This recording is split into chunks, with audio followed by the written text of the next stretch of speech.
I'm gonna leave on this note, Big Slim. There's a lot of black-owned independent companies come from down bottom and in this game period, and we got the most respect for all of them. And we watched everybody do it, and we know the struggle of doing it.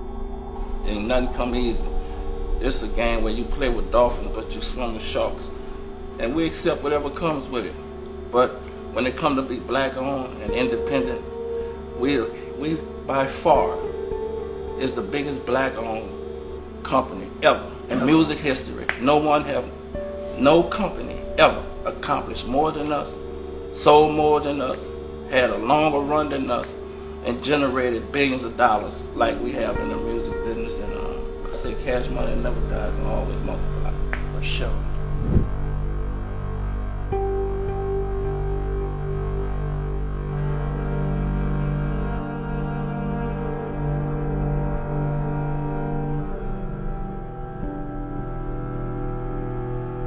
Brian Christopher Williams, renowned by his stage identity Birdman, was born on February 15, 1969, at Charity Hospital, located in New Orleans, Louisiana.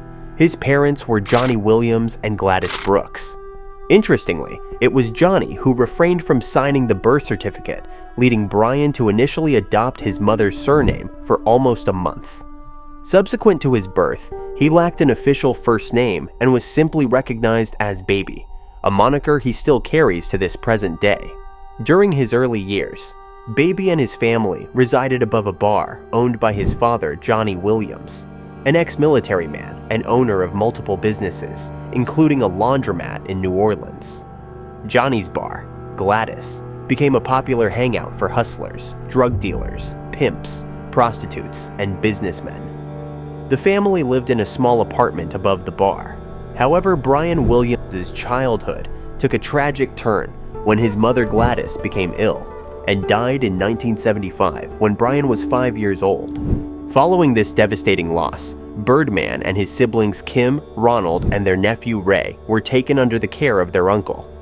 This led to a period of 2 years living in Prince George, British Columbia, Canada. At the age of about 8 or 9, he moved into the care of a boys' home because he didn't have a legal guardian. Meanwhile, his father, Johnny Williams, remarried another woman known by the name Patricia.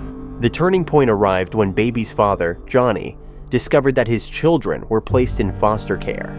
This revelation triggered a protracted legal struggle in the mid-70s, culminating in Johnny and his wife, Patricia, ultimately gaining full custody of the youngsters.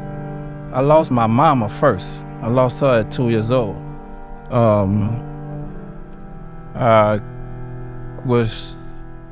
moved to Canada. I lived in Prince George, Canada.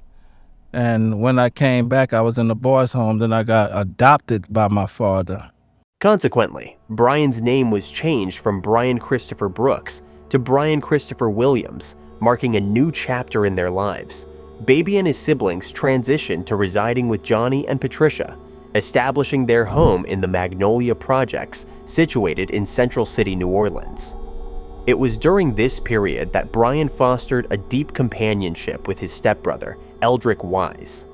During his time in the Magnolia neighborhood, Baby and his cousin brother Eldrick started committing robberies and selling heroin at a young age before they got arrested at 16.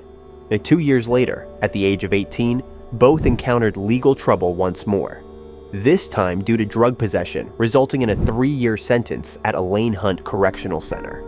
Brian served 18 months before eventually being acquitted of all allegations. Eldrick Wise also served 18 months, but sadly lost his life after leaving prison. He was shot and passed away on June 13, 1991. He was only 22 years old. When he got out of prison, Baby was determined to make money using legal means. He did not want to live the street life again. He began to hang more with his brother, Ronald Slim Williams. Slim was always the quiet, laid-back one, but the influence of his father, Johnny, was strong. He had a mind for business and thought constantly about how he could make money. To go with Slim's hungry mind for business, his brother Baby had keen hustling instincts. During the 1980s, as hip-hop surged in popularity throughout the United States, distinct elements and forms of the genre were embraced by various regions, often influenced by the unique characteristics of their local cultures. Within New Orleans, a sound and aesthetic known as bounce music garnered the fascination of the youth. From that era, Baby and Slim hatched a plan to incorporate bounce music plus New Orleans dance culture to make great records. Baby was already known in the city for his hustling abilities in the Magnolia projects, as well as his past robbery sprees with his stepbrother Eldrick Wise, who had a reputation in the city before he was murdered. Starting Cash Money was solely my idea. And I went to my brother because it was something I wanted to do. Because we was already into real estate. I was buying houses and I had body shop, few car washes. I had different businesses at a young age in my brother and them names. So I said I want to completely stop music and do something different and let my past be my past. And I gave my life to it. I gave my soul to it. I looked at it like I could have lost my life this way. By the age of 20, Baby asserts that he had amassed $1 million through his dealings in the streets. This narrative gave rise to speculations that Cash Money Records was initiated using street-derived funds. Interestingly, the first logo for Cash Money was handcrafted by Baby. They took the name from the Cash Money Brothers gang featured in the film New Jack City, which was a source of inspiration at the time. In 1991, determined to make money, the Williams brothers set out recruiting talent. Cash Money's first artist was a local named Kilo G, who released the album The Sleepwalker in 1992. The album was sold out of the trunk of the Williams brothers' car. The release was not a success, as locals did not embrace it, as they preferred high energy and catchy bounce rap, dominating New Orleans at the time. With one rapper in the game, the Williams brothers continued to recruit others. They struck gold when Baby convinced his friend, a local DJ named DJ Manny Fresh, to become their in-house producer. Cash Money Records, aware of Manny Fresh's reputation and skills, approached him through Heavy, a mutual friend, to collaborate on producing music for their budding record label. Initially hesitant due to concerns about Baby's reputation in the streets, Manny Fresh, who had previously worked with various figures in the drug trade during his DJ career, was cautious about his associations. As someone now seeking stability and legitimacy in his collaborations, Manny Fresh was initially reluctant to work with Baby and Cash Money Records. It was only after Baby assured Fresh that the record label had transitioned away from street dealings that Fresh agreed to collaborate. Fresh swiftly established himself as the resident producer for Cash Money and bidding his signature bounce production style into the label's endeavors. This collective effort significantly bolstered their presence within the New Orleans music scene. Fresh displayed an unmatched work ethic, ultimately crafting the production for every record the label put forth over the span of a decade. Other artists to record with Cash Money Records include UNLV, Project's Most Wanted, Pimp Daddy, Miss T, and Lil Slim. Brian Williams would even make his rap debut as B32, releasing a song titled I Need a Bag of Dope in 1993. Lil Slim was one of Cash Money's first artists and helped get to label its earliest radio play when his single, Bounce Slide Ride, made it on New Orleans staple Q93's radio airwaves in 1995. During an autograph signing session, Cash Money artist Lil Slim was introduced to a then 12-year-old Dwayne Carter. Upon hearing Dwayne's rap skills, Lil Slim was profoundly impressed by his talent and subsequently brought him to Baby's attention. Lil Wayne was about 11 years old, to be exact. He was 11 years old when I introduced him to Baby and Slim. That happened at an autograph session that I was doing. And, I told him to come holler at me, but it wasn't something that I was really thinking about. I was focused on, doing what I was doing. And then here come Wayne. You know what I'm saying? He was like, "What's up, Slim? What's up?" And me, keeping it real, being the person that I am, I told Baby and them, I said, "Look, this my little homie from out the hood right here." I said, "Let him spit something for you, So I told him to rap for Baby. He spit a rap for Baby, and then Baby gave him a business card. This led to Dwayne signing as the youngest artist under the Cash Money label, adopting the moniker Baby D. Carter was then teamed up with another youthful rapper Lil Doogie, resulting in the formation of the duo known as the BGs. The name BG, or Baby Gangsta, was a tribute to Terrence Gangster Williams, a figure with a notorious street reputation. In 1995, BG and Lil Wayne, then known as Lil Doogie and Baby D, or Gangsta D respectively, made their debuts on Cash Money Records as the BGs. This was long before they were even old enough to attend high school. As Cash Money sought to expand its reach nationally, the label's roster was reshuffled, prioritizing younger and more marketable artists. However, this era was marred by tragedy and turmoil. Violence claimed the lives of popular Cash Money artists like Kilo G, Pimp Daddy, and Yella Boy.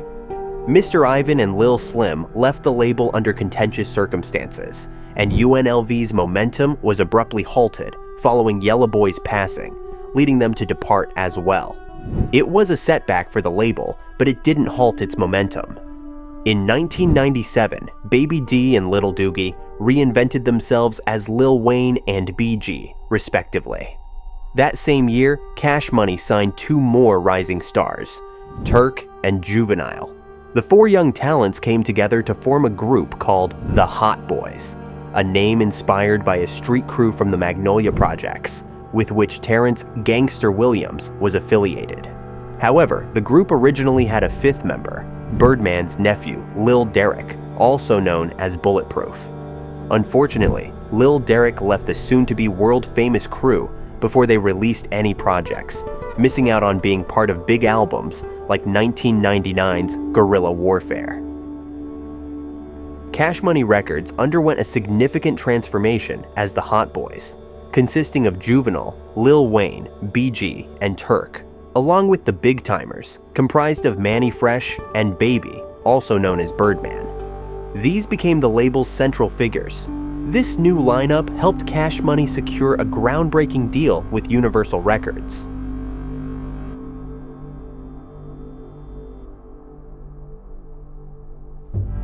In 1998, Cash Money solidified its place as a top independent label, signing an industry-shaking deal with Universal Records worth $30 million. The terms included a $3 million advance, 85% of royalties, and full ownership of their masters, a nearly unheard-of agreement in the industry. Later that year, the label struck gold with Juvenile's album 400 Degrees, further cementing their dominance. A year later, Juvenile's album 400 Degrees was certified platinum.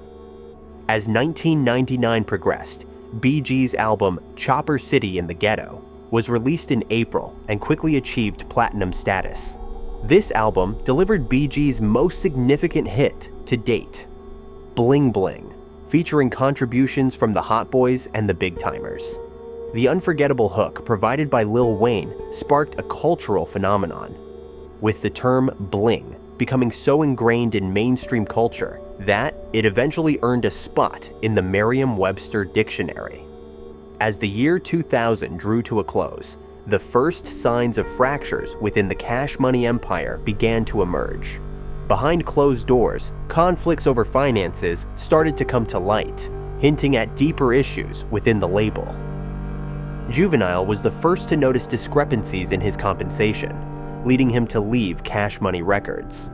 BG soon followed, casting doubt on the release of their third album, Let Them Burn, although it was eventually released. These departures dealt a major blow to the label. By 2002, Cash Money's roster had dwindled down to Lil Wayne, the Big Timers, and unproven talent, such as Boo and Gotti, the D-Boys, Lack and Stone, and Mickey Halstead. Despite parting ways with three of their most prominent artists, Cash Money displayed remarkable resilience, managing a comeback with the release of the album Hood Rich. The album Hood Rich by the Big Timers soared to the #1 spot on the Billboard charts, successfully recapturing the platinum status that had eluded Cash Money the previous year. The single Still Fly, driven by Fresh's infectious hook, became immensely popular and even earned a Grammy nomination. Following the success of Hood Rich, Baby adopted the moniker Birdman and continued to stay on top, releasing solo albums, forming new groups, and producing hit remixes that kept Cash Money in the spotlight. He was a mogul who also rapped and performed. The year 2003 unfolded as an unusual period for Cash Money, marked by a notable mix of events. Among them was the label's pronounced misstep, seen in the disappointing performance of Boo and Gotti's debut album, Perfect Timing. This Chicago duo's offering received scant promotion and experienced lackluster sales, signifying one of the label's initial failures. However, the Big Timers once again provided stability by delivering Big Money Heavyweight, their final album up to that point. Yet the most astonishing development was Juvenile's comeback with the release of Juvie the Great. The reconciliation was short-lived though, as Juvenile would depart once again in favor of a deal with Atlantic. In 2004, Mannie Fresh left Cash Money Records over money disputes. This was a major blow to the record label, as his work ethic was incredible, producing almost every single Cash Money release in its entirety for a decade. Before he left, he produced the majority of Lil Wayne's breakthrough album, The Carter, Wayne's sequel, The Carter 2, dropped in 2005, eliciting 4 commercial and critical acclaim. Wayne staked his claim as the top rapper in the game, with his bold statements that he was the best rapper alive. With his Young Money label, which was under Birdman's Cash Money record, brought on the likes of Currency, McMain, and Gudda Gudda. Wayne's stardom would reach its peak by 2008, as The Carter 3 became one of the most highly anticipated albums of the mid to late 2000s. Cash Money Records later on evolved into a new identity and attracted other artists like Drake, Tyga, Nicki Minaj, Corey Gunz, Jay Mills, Lil Twist, Chanel, and many more. Lil Wayne later became president of Cash Money Records before branching off with his own label, Young Money Entertainment, which introduced the world to future stars Drake and Nicki Minaj. Lil Wayne and Birdman had a highly publicized falling out that lasted for several years. The feud primarily revolved around financial disputes and the delayed release of Lil Wayne's album, The Carter 5. Lil Wayne accused Birdman and Cash Money Records of withholding royalties and not fulfilling their contractual obligations. This disagreement led to a legal battle with Lil Wayne filing a lawsuit against Cash Money Records and Birdman in 2015, seeking both financial compensation and release from his contract. The lawsuit was eventually settled in 2018, with Lil Wayne reportedly receiving a substantial settlement and regaining ownership of his Young Money imprint. As part of the settlement, Lil Wayne was also able to release The Carter 5 under his own terms, and the album came out in 2018 after years of delays. Following the settlement, both Lil Wayne and Birdman indicated that they had resolved their issues and were on better terms. On April 12, 2017, Birdman accepted a plaque in honor of Cash Money Records, having sold 1 billion units. On September 13, 2018, it was announced that Young Money was no longer a joint business venture, with Cash Money ownership of the Emperor was granted entirely to Lil Wayne as part of the legal settlements with Birdman that were finalized. A significant and nostalgic moment occurred in 2017 when Birdman and Mannie Fresh, collectively known as the Big Timers, reunited. They hosted a homecoming bash at the Bud Light Crew HQ during NBA All-Star Weekend in their native New Orleans, Louisiana. This reunion was not just a musical collaboration, but a symbolic return to their roots, celebrating the shared journey that defined their iconic musical partnership. Unlike many hustlers who chase the fame and glory of thug life, Birdman made a different choice. He left that world behind, staying focused and achieving great success in the music industry. In doing so, he stands out as one of the few street legends who transitioned into legitimate business without ending up incarcerated or killed.